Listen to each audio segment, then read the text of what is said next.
بسم اللہ الرحمن الرحیم۔ تو اپنی اولاد کسے پیاری نہیں ہوتی؟ انسان کیا، چرند پرند حیوانات، یہاں تک کہ خونخوار جانور تک اپنی چھوٹی اولاد سے محبت کرتے ہیں۔ اولاد کا غم بے زبان جانوروں کی آنکھوں کو بھی نم کر دیتا ہے۔ اسی طرح بچے جیسے بھی ہوں اور جس کے بھی ہوں، ہر نرم دل ان کی طرف کھینچتا ہے۔ لیکن دور جاہلیت میں عرب کے بعض لوگ جہالت، سفاکیت اور بے رحمی میں جانوروں سے بھی بڑھ گئے تھے۔ ان کی سنگ دلی کا عالم یہ تھا کہ اپنی سگی بچیوں کو زندہ دفن کر دیتے تھے، جس کی بڑی وجہ جاہلانہ شرم اور غیرت تھی۔ اس تاریک دور میں لڑکی والدین کے لیے ذلت کا سبب سمجھی جاتی تھی۔ لڑکی کی پیدائش اس وقت کے لوگوں کو غمزدہ کر دیتی۔ وہ شرم کے مارے منہ چھپائے پھرتے۔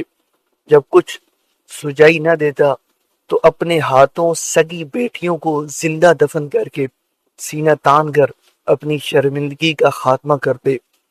تفسیر خازن میں ہے، زمانہ جاہلیت میں دستور تھا کہ جب کسی شخص کی بیوی کے ہاں ولادت کے آثار ظاہر ہوتے تو وہ شخص بچہ پیدا ہو جانے تک اپنی قوم سے چھپا رہتا۔ پھر اگر اسے معلوم ہوتا کہ بیٹا پیدا ہوا ہے تو خوش ہو جاتا اور اپنی قوم کے سامنے آ جاتا۔ جب اسے پتہ چلتا کہ بیٹی پیدا ہوئی ہے تو وہ غمزدہ ہو جاتا، شرم کے مارے کئی دنوں تک لوگوں کے سامنے نہ آتا اور اس دوران غور کرتا رہتا کہ اس بیٹی کے ساتھ وہ کیا کرے۔ آیا ذلت برداشت کر کے اس بیٹی کو اپنے پاس رکھے یا اسے زندہ درگور کر دے، جیسا کہ مضر، خزاعہ اور تمیم قبیلے کی کئی لوگ اپنی لڑکیوں کو زندہ گاڑ دیتے تھے۔ بیٹیوں کو زندہ درگور کرنے کی کئی دردناک واقعات احادیث میں بیان ہوئے ہیں۔ سنن دارمی کی یہ روایت ملاحظہ فرمائیں کہ ایک شخص اپنی داستان کو یاد کرتے ہوئے اللہ کے آخری نبی صلی اللہ تعالی علیہ وآلہ وسلم کی خدمت میں عرض کرنے لگا، یا رسول اللہ صلی اللہ تعالی علیہ وآلہ وسلم، ہم زمانہ جاہلیت میں بت پرست تھے اور اپنی اولاد کو مار ڈالتے تھے۔ میری ایک بیٹی تھی، جب میں اس کو بلاتا تو وہ میرے بلانے پر خوش ہوتی تھی اور جواب دیتی تھی۔ ایک دن میں نے بلایا تو اس نے حسب معمول میری فرما برداری کی۔ میں اسے ساتھ لے کر چل پڑا اور گھر کے قریب ایک کنویں پر پہنچا۔ وہ کنواں زیادہ دور نہیں تھا۔ میں نے اس کا ہاتھ پکڑا اور کنویں میں پھینک دیا۔ وہ ابو جان، ابو جان چلاتی رہ گئی۔ یہ اس کی زندگی کی آخری آواز تھی۔ یہ دردناک واقعہ سن کر رحمت عالم صلی اللہ تعالی علیہ وآلہ وسلم پر رقت طاری ہو گئی اور آنکھوں سے آنسو جاری ہو گئے۔ حاضرین میں سے ایک شخص نے داستان سنانے والوں کو ملامت کی اور کہا کہ تم نے حضور صلی اللہ علیہ وآلہ وسلم کو غمناک کر دیا ہے۔ یہ سن کر آپ نے فرمایا، اسے کچھ نہ کہو، یہ خود پر پڑنے والی مصیبت کا علاج پوچھنے آیا ہے۔ آقا کریم صلی اللہ تعالی علیہ وآلہ وسلم نے اس آدمی سے دوبارہ یہی واقعہ سنا اور اس قدر روئے کہ آنسوؤں سے داڑھی مبارک کے بال تر ہو گئے۔ پھر آخر میں فرمایا، جاؤ، جاہلیت کی گناہ اللہ پاک نے معاف کر دی ہیں، اب نئے سرے سے عمل کرو۔ زمانہ جاہلیت کے رسم و رواج کی ان چند مثالوں سے اندازہ لگایا جا سکتا ہے کہ وہ دور بھیانک ہونے کے ساتھ ساتھ صفاکی اور بے رحمی سے بھی بھرپور تھا۔ قرآن کریم نے ان حالات کو بڑے ہی جامع انداز میں اس طرح بیان فرمایا ہے، وَإِن كَانُوا مِن قَبْلُ لَفِي ضَلَالٍ مُبِينٍ، اور وہ ضرور اس سے پہلے کھلی گمراہی میں تھے۔ یعنی رسول اللہ صلی اللہ تعالی علیہ وآلہ وسلم کی آمد سے پہلے اہل عرب جہالت میں گم تھے اور ہدایت سے جہالت اور حیرانی میں مبتلا تھے۔ ایسے نبینے تھے کہ نیکی کو پہچانتے تھے، نہ برائی کو برا مانتے تھے۔ اللہ پاک نے اپنے محبوب نبی صلی اللہ علیہ وآلہ وسلم کے ذریعے انہیں ہدایت عطا فرمائی۔ ایسے بھیانک اور پرآشوب دور میں اللہ کے آخری نبی صلی اللہ تعالی علیہ وآلہ وسلم تشریف لائے اور اپنے نور سے نہ صرف عرب بلکہ زمین کے گوشے گوشے کو جگمگا کر رکھ دیا۔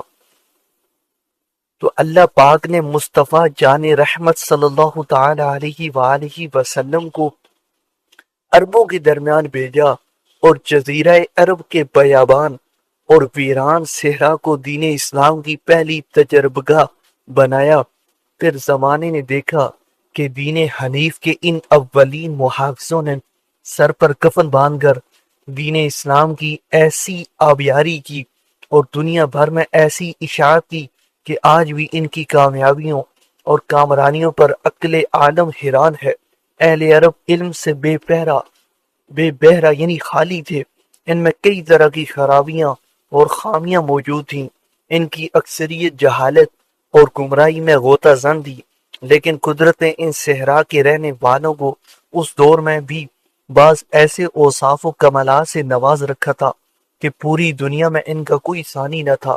اللہ پاک نے انہیں ہمت و شجاعت، فصاحت و بلاغت، غیرت و حمیت، بے مثال حافظی کی قوت، دریا دلی و سخاوت اور معاملہ فہمی و فراست جیسی انمول صفات میں ایسا یکتا بنایا تھا کہ دنیا کی کوئی قوم ان کی برابری کا دعویٰ نہیں کر سکتی تھی۔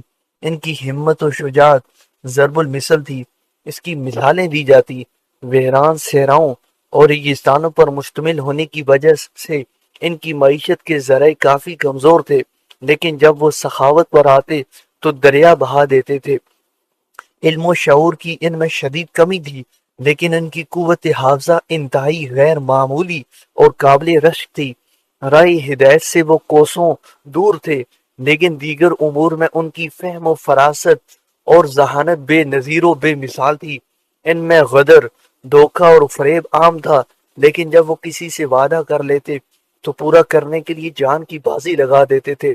بعض عبادات میں فحاشی اور عریانی کو فروغ دینے والے وہ خود تھے، لیکن اپنی عزت و ناموس کے معاملے میں اتنے حساس تھے کہ کشتیوں کے پشتے یعنی لاشوں کے ڈھیر لگا دیتے تھے۔ جو عرب کے وہ صحرا نشین اوصاف حمیدہ سے متصف تو تھے، لیکن صحیح رہنمائی نہ ہونے کی وجہ سے وہ ان انمول نعمتوں کو غلط راہوں پر خرچ کر رہے تھے۔ ان کی سخاوت و فیاضی خیر خواہی کے بجائے ناموری اور خود ستائی کے لیے ہوتی۔ ان کی قوت حافظہ اور عالی شان فصاحت نیکی کے فروغ کے بجائے زبان و بیان کا سکہ جمانے کے لیے ہوتی۔ ان کی ہمت و شجاعت علم حق لہرانے کے بجائے انانیت کی تسکین اور قبائلی تعصب کے لیے ہوتی۔ ان کا ایفائے عہد سچائی کے فروغ اور معاشرے کی تعمیر کے بجائے شہرت اور نام و نمود کی ہوس میں ہوتا۔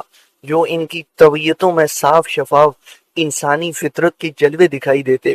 انہیں بس ایک ایسے رہنما کی ضرورت تھی جو انہیں غلط راہوں کی بجائے حق کی راہ کا راہی بنائے۔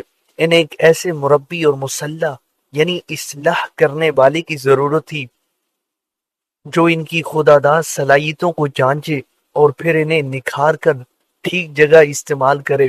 اللہ نے اپنے آخری نبی محمد عربی صلی اللہ علیہ وآلہ وسلم کو اسی لیے عرب میں بھیجا کہ وہ یہاں تشریف لا کر اہل عرب کے اوصاف کو صحیح راہ دکھائیں، اور جو پہلے قدرت کی ان انمول خزانوں کو غلط راہوں میں لٹا رہے تھے، بعد میں انہی کے فیضان سے دنیا کو مالا مال کریں۔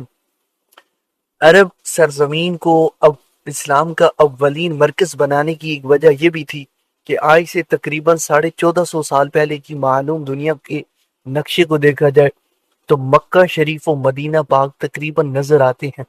قدرت نے عرب کا محل وقوع جو ہے وہ ایسا بنایا ہے کہ یہ دنیا کے 3 بر اعظموں یعنی ایشیا، یورپ اور افریقہ کے درمیان ہے۔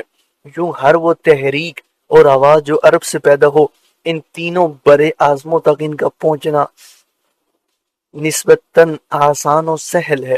اس سے یہ سمجھ آتا ہے کہ پوری دنیا کی ہدایت و رہنمائی کے لیے سب سے مناسب اور بہترین مقام عرب شریف ہی تھا۔ لوہے کو لوہا کاٹتا ہے، یہ مشہور مثال بھی ہے اور ایک ثابت شدہ حقیقت بھی۔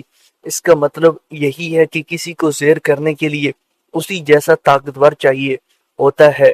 اب ہونا یہی چاہیے تھا کہ وہ اہل عرب جو پتھروں سے زیادہ سخت دل تھے اور معمولی باتوں پر خون ریزی اور قتل و غارت گری کرنا جن کا محبوب مشغلہ تھا، انہیں زیر کرنے کے لیے ان سے سخت تر کو بھیجا جاتا، لیکن پھر ایسے سرپھروں کی اصلاح کے لیے سراپائی رحمت تو شفقت، سراپائی کرم و احسان اللہ پاک کے آخری نبی حضرت محمد صلی اللہ تعالی علیہ وآلہ وسلم تشریف لائے، اور یہ آپ ہی کی شان ہے کہ تھوڑے ہی عرصے میں ان سنگ دلوں کو ہدایت یافتہ اور ہدایت دینے والا بنا کر رکھ دیا۔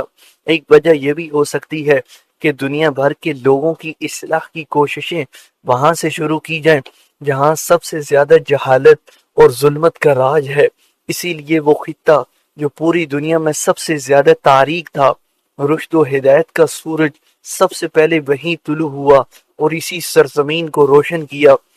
جب سب سے تاریک حصہ ہدایت کی سورج کی کرنوں سے روشن ہو گیا تو دیگر خطوں کو نور توحید سے روشن کرنا اور آسان ہو گیا۔